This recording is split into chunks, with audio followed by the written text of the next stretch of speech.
Okay, let's go.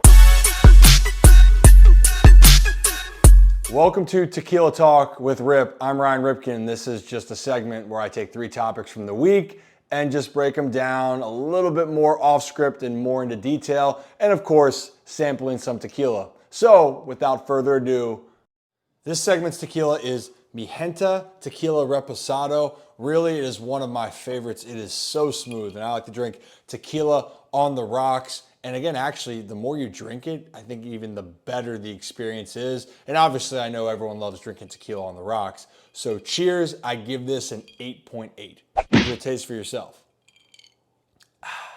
That's good. All right, topic 1, stop traffic. If you heard this game or watched it or whatever it was, in upstate New York, a state championship was decided by a drop third strike.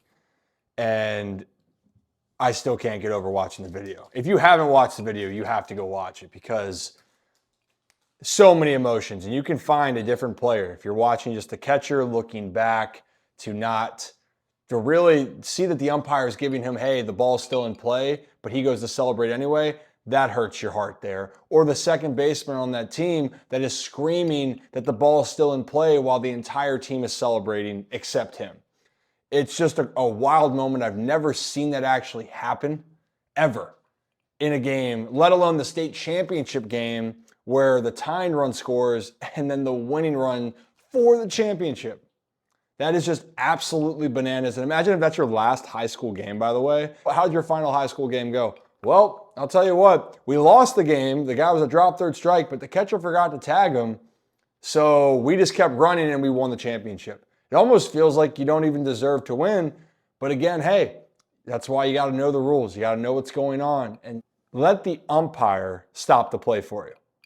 If the umpire stops you, then great. But don't let it be the other way around and don't assume anything because you could see something like this happen where it's just absolutely devastating for especially a high school team that really thought that they just won a state championship. But speaking of not giving up or making sure you play to the final whistle, how about this Celtics Heat series? And really, I want to talk about Derrick White because he embodies that right now. But first off, so smooth. But Derrick White, inbounder on the final play in Game 6, makes the pass to Marcus Smart, goes into the corner, and instead of just hanging out there to wait to see what happens when the shot goes up, he reads it and then crashes the boards. He's in the right place at the right time, gets it off just in time, and forces an historic Game 7. And for those that don't know, the Heat Celtics are going to Game 7 after the Celtics trailed 3-0, and the Celtics would be the first team in NBA history, if they win Game 7, to come back from a 3-0 deficit. And I know it's happened in Boston before. Believe me, I've heard it. And being a baseball guy, the Red Sox-Yankees series back in 2004 was crazy.